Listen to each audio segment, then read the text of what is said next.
Facebook မှာ follower 900တောင်မလိုဘဲနဲ့ငွေရှာလို့ရနေပြီဆိုတော့မိတ်ဆွေတို့သိပြီးပြီလားဗျ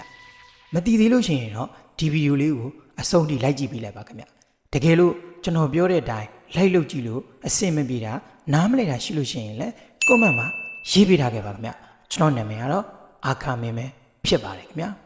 ဒါ495ယောက်ပေါ့နော်ဒါအခုမှရှိတာเนาะအရင်တော့ကျွန်တော်ဒီဥစ္စာပေါ်တော့မှဆိုလို့ရှိရင်အယောက်300ကျော်ကျော်လောက်ပဲရှိမယ်အဲ့တော့အဲ့ဟာနဲ့ဒါကျွန်တော်ရှိမှဒါပေါ်လာတာပေါ့ဒါကတော့ time region အကောင့်ပေါ့ဗျာဒီဥစ္စာပေါ်ဖို့အတွက်ကဒါကျွန်တော်တို့ဘာမှလုပ်လို့မရဘူး Facebook ဘက်ကပဲသူ့ဘက်ကပေးလာတာအဲ့တော့ affiliate partnership ဆိုတဲ့ program ပေါ့ဗျာဒီ program ကဒါကျွန်တော်တို့ TikTok shop နဲ့အတူတူပဲဒီကနေကုန်ပစ္စည်းရောင်းမှာကျွန်တော်တို့ဘာရင်းနှီးမှမလို့ကျွန်တော်တို့ရောင်းတဲ့ကုန်ပစ္စည်းကိုသူတို့ကဝယ်သွားပြီးဆိုကျွန်တော် commission ကရမယ်အဲ့တော့ဒီဥစ္စာကိုဘယ်လို join လဲဆိုလို့ရှိရင်ဒါမိတ်ဆွေတို့အကောင့်ထဲမှာဒီ affiliate partnership လေးပေါ်နေပြီဆိုလို့ရှိရင်ဒါလေးကိုတစ်ချက်နှိပ်လိုက်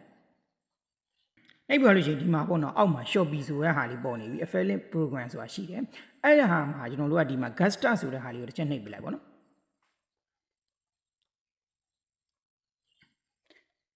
ပြီးွားရင်ဒီမှာ continue ဆိုတာကိုနှိပ်လိုက်ပြီးွားလို့ရှိရင်ဒါကြီးအကုန်လုံးအလောင်းလုပ်ပေးလိုက် okayဆိုလို့ရှိမှာတော့ဒါကျွန်တော်တို့ဒီ Shopee account ကိုတော့ဖွင့်ထားရမယ်ပေါ့နော် Shopee account ဖွင့်ပုံဖွင့်နည်းရတော့ဒါမသိရလို့ရှိလို့ရှိရင်တော့ comment မှာရေးပေးထားခဲ့ကျွန်တော်ဒါဗီဒီယိုတစ်ပုတ်လုပ်ပြီးတော့တက်ထပ်ပြီးတော့တင်ပေးမယ်ပေါ့နော်ထိုင်းမှာနေတဲ့လူတွေတော့ကတော့တိတ်ပြဿနာမရှိဘူးတမ်းပြီးဝင်ရုံပဲလူဝင်တဲ့အချိန်ညာဒီမှာကျွန်တော်တို့ affiliate program ဆိုပြီးကြားလာပြီပေါ့နော်အဲ့မှာ register ဆိုတဲ့ဟာလေးကိုကျွန်တော်တို့နှိပ်ပေးလိုက်ရုံပဲအဲ့ကြလို့ရှိလို့ရှိရင်ဒီမှာရောShopee affiliate program ကကျွန်တော်တို့ pending ဖြစ်သွားပြီပေါ့နော်သူကပုံမှန်3ရက်ကနေ5ရက်ထိတော့စောင့်ရတာမျိုးရှိတယ်ဒါပေမဲ့တချို့ဒီထိုင်းမှာပေါ့နော်ထိုင်းမှာရောက်နေတဲ့လူတွေကတော့ account ဖွင့်ပြီးသားဒီ Shopee account နဲ့ပဲပစ္စည်းဝယ်နေကြလူတွေအတွက်ဆိုလို့ရှိရင်တော့တန်းပြီးချိတ်သွားမှာပေါ့နော်ဒါကတော့ကျွန်တော်ကဒီမှာဆိုလို့ရှိရင်ဒီလိုမျိုးပေါ်လာချိန်ကြာကျွန်တော်တို့ affiliate program မှာဆိုလို့ရှိရင်ဒီမှာသူက payment တွေ test info တွေဖြည့်ခိုင်းနေပေါ့နော်ဒီမှာ continue ဆိုတဲ့ဟာကိုနှိပ်ပေးလိုက်ရုံနဲ့ဒါကျွန်တော်တို့ပြီးသွားပြီဒါကတော့ဒါကျွန်တော်မြန်မာမှာ join နေလူဒါပေမဲ့ကျွန်တော်ရက်ဆောင်ပေးရမယ်ပေါ့နော်ဒီမှာသူက register submit successfully ပေါ့ကျွန်တော်တို့ပြီးသွားပြီregister ဖြစ်သွားပြီဒါပေမဲ့သူအနည်းဆုံး9ရက်လောက်တော့စောင့်ပေးရမယ်ကျွန်တော်ရှေ့မှာတယောက်လုပ်ပေးဘူးတယ်သူတို့ဆိုရင်တော့ထိုင်းမှာရှိရလူပေါ့နော်ဒါပေမဲ့သူတို့ကတော့ account ဖွင့်မိသားလူဖြစ်တဲ့အတွက်သူတို့ကတော့တန်းပြီးအောင်တယ်ပေါ့နော်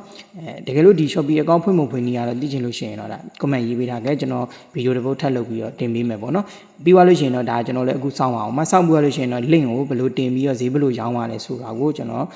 နောက်ထပ်ဗီဒီယိုတစ်ပုတ်နဲ့ထပ်ပြီးတော့ပြောပြပေးသွားမှာပဲဖြစ်ပါတယ်ခင်ဗျဒါဒီပုံစံတိုင်းလေးနဲ့ဆိုလို့ရှိရင်ဒါကျွန်တော် TikTok shop ပုံစံတိုင်းပါပဲဒီကနေပြီးတော့ဒီ Shopee ထဲမှာရှိတဲ့ဒါကျွန်တော် product တွေကိုကျွန်တော်တို့ link တွေကို copy ယူပြီးတော့ဒီထဲကနေကျွန်တော်ရောင်းပေးရမယ်အဲ့ဒီအမှကျွန်တော်တို့ရောင်းပေးရဲ့ link တွေကိုဝင်ဝယ်တဲ့လူရှိလို့ရှိရင်ဒါကျွန်တော်တို့ commission ရမယ်ပေါ့နော်ဒီလိုပုံစံမျိုးနဲ့သွားတာပါအဲ့တော့ကျွန်တော်တို့ဒါကတော့မြန်မာမှာလုပ်နေတဲ့လူတွေအတွက်ဆိုတော့ဒါနည်းနည်းလေးတော့သူစောင့်ခိုင်းထားသေးရပေါ့နော် Shopee account ကလည်းပြီးတော့အခုမှကျွန်တော်အသစ်ဖွင့်တာလားဖွင့်တာဖြစ်တဲ့အတွက်အဲ့လိုပုံစံမျိုးတွေတော့သွားပေးရတာမျိုးရှိရပေါ့နော်ဆက်တဲ့အကြောင်းအရာတွေဟာမိတ်ဆွေတို့အတွက်အကျိုးထူးမယ်ဘဝတုဒ္ဒဖြစ်မယ်ဆိုလို့ရှိရင်เนาะကျွန်တော် channel လေးကို like and share လေးနဲ့ကူညီပေးသွားပါအောင်ခင်ဗျနောက်ဗီဒီယိုတွေမှာဆက်တွေ့ကြတာပေါ့